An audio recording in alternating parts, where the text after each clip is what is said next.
Bismillahirrahmanirrahim. Assalamualaikum warahmatullahi wabarakatuh. Salam sejahtera bagi kita semua. Shalom, Om Swastiastu, Namo Buddhaya, salam kebajikan. Perkenalkan, nama saya Sapriyadi, SEMSI. Saat ini saya bertugas sebagai dosen tetap di program studi Ekonomi Pembangunan, Fakultas Ilmu Sosial dan Ilmu Ekonomi, Universitas 19 November Kolaka. Pada kesempatan kali ini, saya akan membuat video pernyataan diri dosen dalam unjuk kerja Tridharma Perguruan Tinggi atau yang biasa disingkat PDD UKT-PT pada bidang pengajaran. Video ini dibuat untuk melengkapi salah satu persyaratan dalam pengajuan sertifikasi dosen tahun 2025. Salah satu mata kuliah yang saya ampu yang dipilih sebagai contoh dalam proses pembelajaran adalah mata kuliah Ekonomi Pembangunan 1.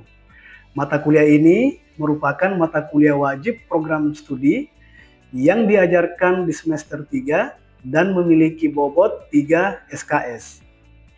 Deskripsi singkat mata kuliah ini adalah mata kuliah ini membahas berbagai teori ekonomi pembangunan dan penerapannya di negara berkembang, serta mengkaji berbagai aspek dalam pembangunan, mulai dari masalah kemiskinan dan ketimpangan, ketenagakerjaan dan pengangguran, pembiayaan pembangunan, hingga peran institusi dan kebijakan dalam pembangunan ekonomi. Kemampuan akhir yang diharapkan adalah setelah mengikuti perkuliahan ini, mahasiswa diharapkan mampu menjelaskan teori ekonomi pembangunan, menelaah masalah pembangunan, merinci sumber pembiayaan dalam pembangunan, dan menganalisis kebijakan pembangunan ekonomi. Adapun capaian pembelajaran mata kuliah adalah yang pertama, menunjukkan sikap bertanggung jawab atas pekerjaan di bidang ekonomi secara mandiri. Yang kedua, mampu memahami konsep pembangunan ekonomi, indikator pembangunan, serta teori pertumbuhan dan pembangunan ekonomi. Dan yang ketiga, mampu menganalisis hambatan pembangunan, sumber pembiayaan pembangunan, dan kebijakan pembangunan ekonomi. Adapun materi pembelajaran selama 14 pertemuan adalah yang pertama, konsep dan hakikat ilmu ekonomi pembangunan. Yang kedua, karakteristik negara berkembang. Yang ketiga, indikator pembangunan. Yang keempat, teori pertumbuhan dan pembangunan ekonomi. Yang kelima, strategi pertumbuhan dan pembangunan ekonomi. Yang keenam, masalah pembangunan, kemiskinan dan ketimpangan. Yang ketujuh, masalah kependudukan dan ketenagakerjaan. Yang kedelapan, sumber pembiayaan pembangunan. Dan yang kesembilan, kebijakan pembangunan, kebijakan fiskal dan moneter. Sistem pembelajaran yang digunakan adalah tatap muka yang memungkinkan untuk berinteraksi secara langsung dengan mahasiswa serta pembelajaran kolaboratif yang lebih mendalam. Metode pembelajaran yang digunakan adalah yang pertama discovery learning, yang kedua small group discussion, dan yang ketiga studi kasus. Sistem penilaian perkuliahan terdiri dari 4 komponen. Yang pertama, kehadiran dan partisipasi aktif dengan bobot 20%. Yang kedua, tugas dengan bobot 20%. Yang ketiga, ujian tengah semester dengan bobot 30%. Dan yang keempat, ujian akhir semester dengan bobot 30%. Berikut cuplikan video pembelajaran di kelas. Selamat menyaksikan. Bismillahirrahmanirrahim. Assalamualaikum warahmatullahi wabarakatuh. Selamat siang, salam sejahtera bagi kita semua. Gimana kabarnya hari ini, adik-adik? Alhamdulillah. Ya, jadi sebelum kita memulai perkuliahan hari ini, terlebih dahulu kita berdoa. Berdoa dimulai.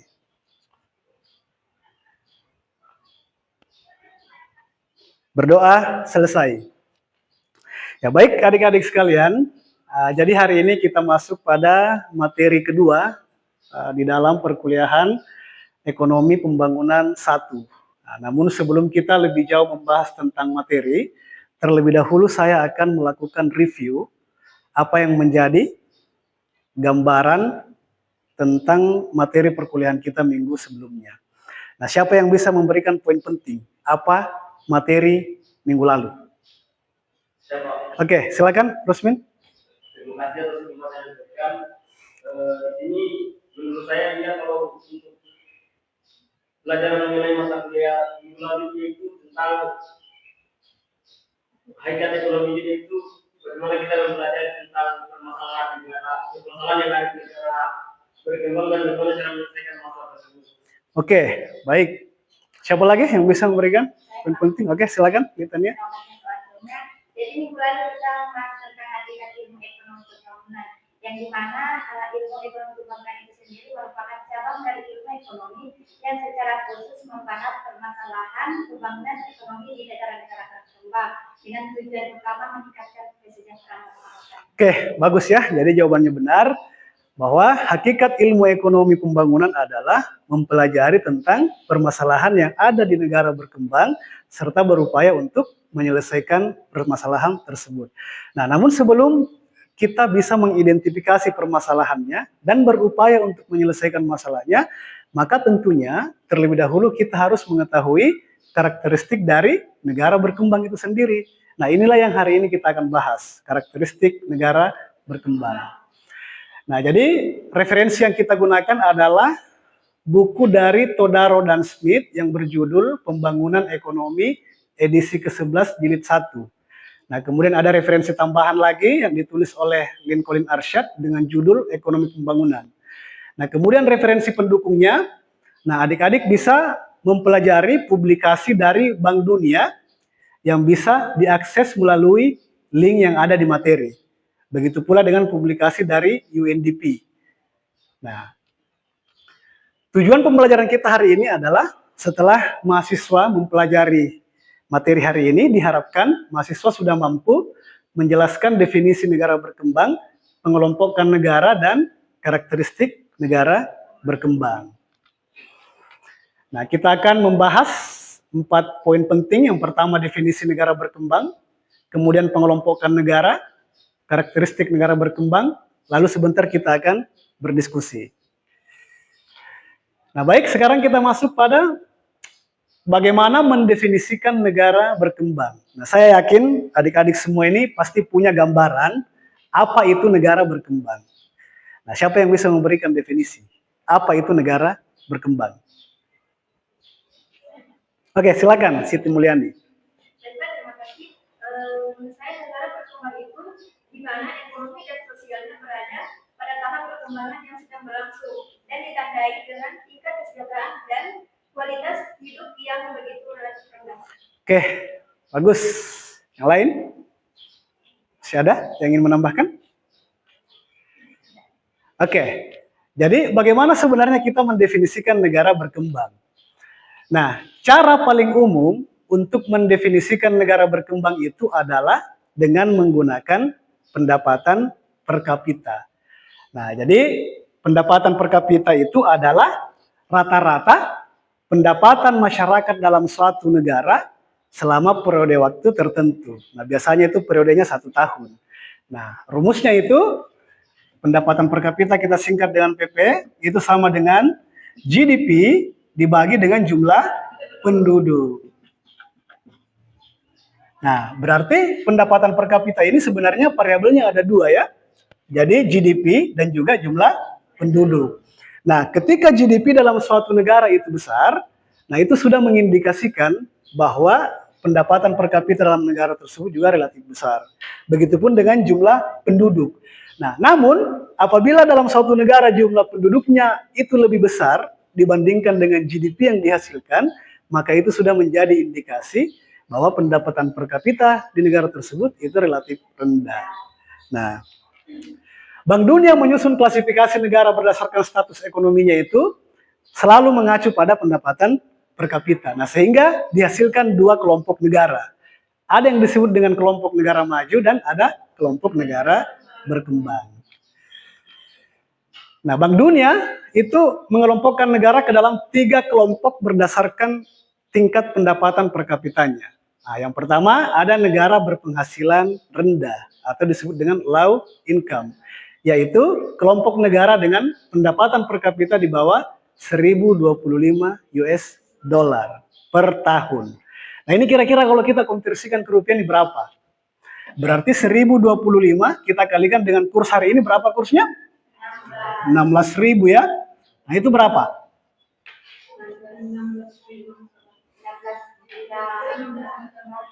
16.400.000. Oke. Nah, jadi pendapatan negara berpenghasilan rendah per tahun itu kalau kita konversikan ke rupiah itu sebesar 16.400.000 rupiah. Nah, ini kalau kita bagi 12, kita akan melihat berapa rata-rata pendapatannya per bulan untuk kelompok negara berpenghasilan rendah. Itu berapa?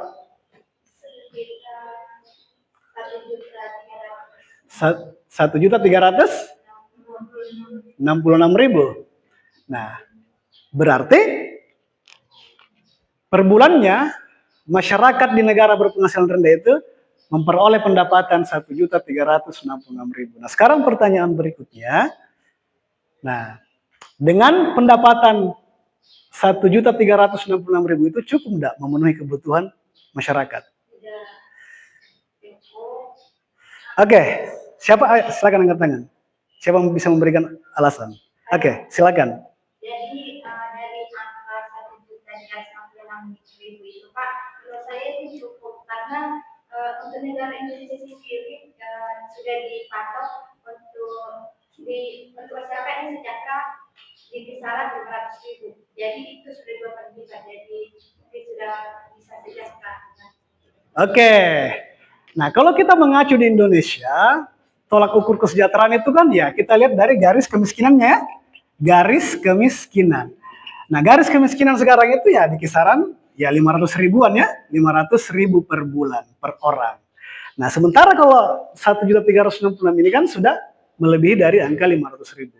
Jadi mungkin cukup untuk memenuhi kebutuhan dasar, tetapi belum tentu cukup untuk kebutuhan sekunder apalagi tersier ya. Jadi kalau untuk sekedar kebutuhan makan minum ya boleh jadi sudah memenuhi. Nah, tetapi kalau untuk kebutuhan beli mobil, nah itu mungkin belum bisa ya. Oke. Nah, makanya dikategorikan sebagai negara berpenghasilan rendah. Nah, kemudian yang kedua, ada negara berpenghasilan menengah, disebut dengan middle income, yaitu kelompok negara dengan pendapatan per kapita antara 1.026 US dollar sampai dengan 12.475 US dollar. Nah, negara berpenghasilan menengah ini terbagi menjadi dua. Ada negara berpenghasilan menengah ke bawah, disebut lower middle income. Ada negara berpenghasilan menengah ke atas, disebut upper middle income. Nah, itu bisa dilihat kategorinya ya. Nah, kelompok negara yang terakhir adalah negara berpenghasilan tinggi atau biasa disebut dengan high income, yaitu kelompok negara dengan pendapatan per kapita di atas 12.476 US dollar. Nah, ini kalau di negara ini ya sudah bisa memenuhi 3 kebutuhannya ya, kebutuhan pokok atau primer, tersier ataupun sekunder ya. Nah, sekarang kalau begitu bagaimana definisinya negara berkembang? Dengan beberapa pengecualian, negara berkembang mencakup negara yang tingkat pendapatan per kapitanya rendah, menengah bawah, atau menengah atas. Nah, jadi dari 3 tadi kategori yang disampaikan oleh Bank Dunia, nah 2 kategorinya itu termasuk ke dalam negara berkembang. Oke. Nah, menurutnya PBB, negara paling tidak berkembang lagi adalah tingkat pendapatannya rendah, modal manusianya rendah, dan kerentanan ekonomi tinggi.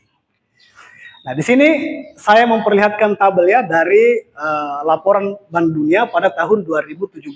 Nah, di sini ada beberapa kelompok negara yang berdasarkan tadi kriterianya. Nah, di situ terlihat bahwa ada beberapa negara berkembang yang mempunyai pendapatan per kapita di atas 12.476 US dollar. Nah, bahkan setara dengan pendapatan negara maju. Nah, itu pada tahun 2017 itu misalnya Brunei Darussalam, Kuwait, dan juga Arab Saudi. Tetapi masih dikategorikan sebagai negara berkembang. Nah, padahal kan kalau kita lihat tadi, negara maju itu ya pendapatannya sudah di atas 12.000 US dollar, Pak. Nah, tetapi kalau kita lihat ini, nah itu masih dikategorikan sebagai negara berkembang. Nah, menurutnya adik-adik kenapa negara-negara ini, meskipun pendapatan per kapitanya tinggi, tapi masih dikategorikan oleh Bank Dunia sebagai negara berkembang? Oke, silakan. Dikarenakan modal manusia rendah, dikarenakan pendidikan yang rendah dan kesehatan yang rendah.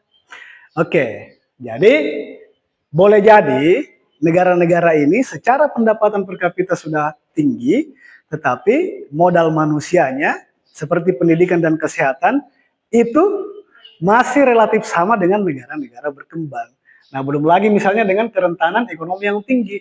Jadi biasanya negara-negara pengekspor, ya negara-negara yang mengandalkan pertumbuhan ekonominya dengan mengekspor itu, nah biasanya kalau terjadi guncangan ekonomi, maka permintaan akan ekspor mengalami penurunan sehingga bisa berdampak terhadap kestabilan ekonomi dalam negeri. Makanya disebut sebagai negara berkembang karena kekuatan ekonominya itu terlalu mengandalkan ekspor ya, tidak kuat di dalam. Oke. Nah, karakteristik umum di negara berkembang itu yang pertama, standar hidup dan produktivitas yang rendah. Nah, di sini standar hidup yang rendah tampak nyata baik secara kuantitatif. Nah, jadi standar hidup ini kita bisa ukur menggunakan dua pendekatan, secara kuantitatif dan juga kualitatif. Nah, secara kuantitatif bisa dilihat dari kemiskinannya yang tinggi, pendidikan yang rendah, angka kematian bayi yang tinggi dan juga angka harapan hidup yang rendah. Ataupun secara kualitatif, ya perasaan tidak aman dan rasa putus asa. Nah, yang kedua, produktivitas tenaga kerjanya itu rendah. Nah, di sini berlaku hukum produktivitas marginal yang semakin menurun. Artinya meskipun terdapat penambahan tenaga kerja, tetapi produktivitas yang dihasilkan oleh tenaga kerja tersebut selalu mengalami penurunan. Nah, yang kedua, tingkat modal manusia yang rendah. Nah, modal manusia itu ya seperti kesehatan, pendidikan, dan juga keterampilan. Nah, ini merupakan faktor penting bagi pertumbuhan dan pembangunan ekonomi suatu negara. Nah, biasanya kebanyakan negara berkembang itu tertinggal dalam hal kesehatan. Baik angka harapan hidupnya yang rendah, ataupun angka kematian bayinya yang tinggi. Serta tingkat pendidikan yang rendah, seperti melek hurufnya dan juga rata-rata lama sekolahnya. Yang ketiga, tingkat pertumbuhan penduduk yang tinggi. Nah, biasanya dalam negara berkembang itu ciri khasnya jumlah penduduknya itu besar. Nah, coba diperhatikan ya, beberapa negara-negara berkembang itu biasanya identik dengan jumlah penduduk yang relatif besar ya. Nah, yang dimaksud di situ adalah laju pertumbuhan penduduknya yang tinggi dan tingkat kepadatan yang tidak wajar itu menambah kompleksitas masalah di negara berkembang. Nah, sebenarnya ada beberapa faktor yang bisa mempengaruhi pertumbuhan penduduk itu, yaitu tingkat kelahiran yang tidak diimbangi dengan tingkat kematian. Nah, tingkat kelahiran yang tinggi, sementara tingkat kematian yang rendah, nah itu bisa meningkatkan laju pertumbuhan penduduk. Nah, kemudian di negara berkembang juga, masalah kependudukan yang dihadapi itu adalah tingginya rasio beban ketergantungan. Nah, apa itu rasio beban ketergantungan? Nah, rasio beban ketergantungan. Ya, yaitu penduduk usia. Iya, jadi di negara berkembang itu seringkali kita jumpai penduduk usia produktif itu menanggung usia yang tidak produktif seperti balita dan juga lansia. Nah, gitu ya. Lalu yang keempat, jumlah penduduk di pedesaan lebih besar, namun tingkat urbanisasi yang lebih cepat. Nah, ini juga menjadi ciri khas di negara berkembang. Jadi, masyarakat di pedesaan itu berbondong-bondong untuk urban atau bermigrasi ke perkotaan, nah hanya untuk mencari pekerjaan ya. Karena biasanya di negara berkembang itu ya lapangan pekerjaan itu tersedianya di perkotaan ya. Nah, sehingga mereka melakukan urbanisasi ya dari desa ke kota. Akibatnya apa? Terjadi pergeseran. Yang tadinya mengandalkan sektor pertanian, perlahan-lahan beralih ke sektor industri. Karena industri itu biasanya ada di perkotaan, sementara pertanian biasanya ada di pedesaan. Nah, di negara berkembang, sebagian besar masyarakat itu hidup di pedesaan dengan kondisi tidak adanya pasar, keterbatasan informasi, dan stratifikasi sosial. Nah, ini menambah kompleksitas masalah di negara berkembang. Nah, oke, jadi materinya sudah selesai. Nah, berikutnya kita akan berdiskusi, ya. Nah, jadi kita bagi kelompok menjadi dua, kita bagi kelompok kecil ya. Nah, tugasnya apa? Ada dua kelompok, kelompok 1 dan kelompok 2. Masing-masing kelompok itu mencari data tentang karakteristik Indonesia sebagai negara berkembang. Jadi silakan dicari data-data pendukungnya. Kenapa Indonesia itu masih dikategorikan sebagai negara berkembang. Nah, tadi kan kita sudah bahas ya. Nah, mulai dari pendapatan per kapitanya, kemiskinannya, pendidikannya, kesehatannya, dan lainnya. Nah, jadi dari dua kelompok ini ya silakan berdiskusi, silakan dicari data sebanyak-banyaknya yang bisa mendukung bahwa Indonesia itu masih dikategorikan sebagai negara berkembang. Nah, jadi jangan lupa untuk sebentar dibuat ringkasannya ya. Sebentar dibuat ringkasannya dari hasil diskusi kelompoknya ya. Nah, itu menjadi penilaian bagi saya. Ya, oke, silakan berdiskusi.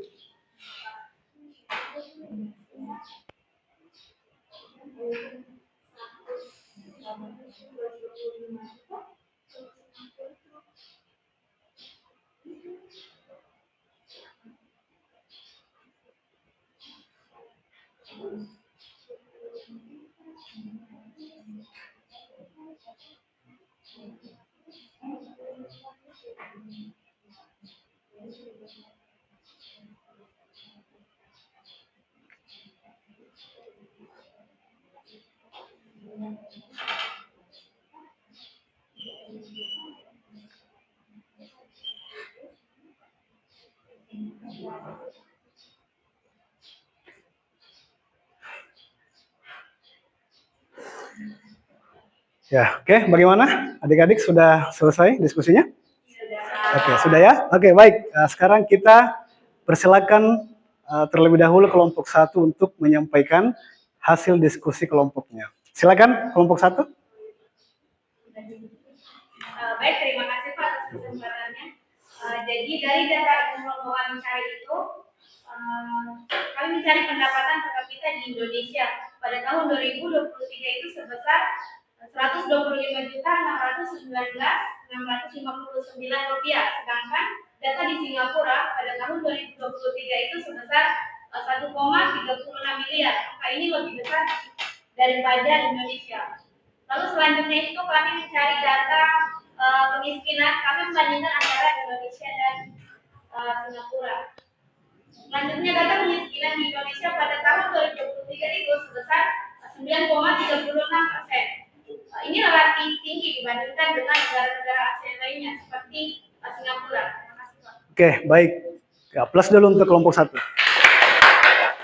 Ya, jadi kelompok 1 tadi memaparkan data terkait dengan kemiskinan dan juga pendapatan per kapita ya, membandingkan Indonesia dengan Singapura sebagai negara maju. Nah, ternyata memang Indonesia dalam hal pendapatan per kapita itu masih relatif rendah, dalam hal kemiskinan masih relatif tinggi. Oke, sekarang berikutnya kita persilakan ke kelompok 2. Silakan. Baik, terima kasih untuk menjadikan kelompok 2 akan memaparkan hasil dari diskusi kami. Jadi karakteristik Indonesia sebagai negara berkembang itu kami lihat dari berbagai sisi, ada 3 sisi, yaitu dari indeks pembangunan manusia ini sendiri. Dan pada tahun 2023, data yang kami dapat, Indonesia itu di angka 74, sedangkan kami ambil negara perbandingannya itu negara maju, yaitu Singapura, yang dimana angkanya 94. Jadi dapat kita lihat dari kedua angka itu bahwa Indonesia jauh tertinggal daripada Singapura sebagai negara maju. Yang kedua itu rata-rata lama sekolah pada tahun 2023 Indonesia itu rata-rata lama sekolahnya itu 8 tahun, sedangkan negara perbandingan yang kami ambil Australia sebagai negara maju itu di kisar 13 tahun. Jadi dapat kita lihat juga dari angka 8 ke angka 13 itu sangat jauh perbandingannya. Yang ketiga itu dari tingkat urbanisasinya sendiri. Pada tahun 2023 Indonesia sebagai negara berkembang itu tingkat urbanisasinya di angka 58%, sedangkan Jepang sebagai negara maju itu di 92%. Dapat kita lihat walaupun urbanisasi Jepang itu lebih tinggi, tapi dapat kita lihat teknologi yang digunakannya sudah lebih tinggi daripada Indonesia. Jadi mereka bisa menjadi negara maju walaupun urbanisasinya tinggi. Oke, kita berikan aplaus untuk kelompok 1. Ya, baik. Jadi adik-adik sudah mencari datanya, data tentang karakteristik Indonesia sebagai negara berkembang. Dan memang terkonfirmasi ya, karena kalau kita bandingkan negara maju, ya sebenarnya kita Indonesia itu masih relatif tertinggal ya dalam berbagai indikatornya. Oke, baik adik-adik sekalian, untuk materi pertemuan kedua sudah cukup, dan sebagai kesimpulan kita ambil beberapa poin. Yang pertama, ya, negara berkembang adalah kelompok negara dengan tingkat pendapatan rendah, modal manusia rendah, dan juga kerentanan sosial ekonomi yang tinggi. Yang kedua, beberapa negara berkembang memiliki pendapatan per kapita yang tinggi, bahkan setara dengan negara maju, tetapi masih banyak penduduknya yang relatif tidak berpendidikan atau memiliki kesehatan yang rendah, sehingga tidak bisa dianggap sebagai negara maju. Yang ketiga, Bank Dunia mengelompokkan negara-negara ke dalam 3 kelompok berdasarkan tingkat pendapatan per kapita, yaitu negara berpenghasilan rendah, negara berpenghasilan menengah ke bawah, negara berpenghasilan menengah ke atas, dan juga negara berpenghasilan tinggi. Dan yang terakhir, karakteristik umum negara berkembang adalah standar hidup dan produktivitas yang rendah, tingkat modal manusia yang rendah, tingkat pertumbuhan penduduk yang tinggi, dan jumlah penduduk di pedesaan yang besar, namun memiliki tingkat urbanisasi yang tinggi. Oke, saya kira cukup sampai di sini untuk pertemuan hari ini adik-adik. Insya Allah minggu depan kita lanjutkan. Saya akhiri dengan ucapan, Assalamualaikum warahmatullahi wabarakatuh. Waalaikumsalam.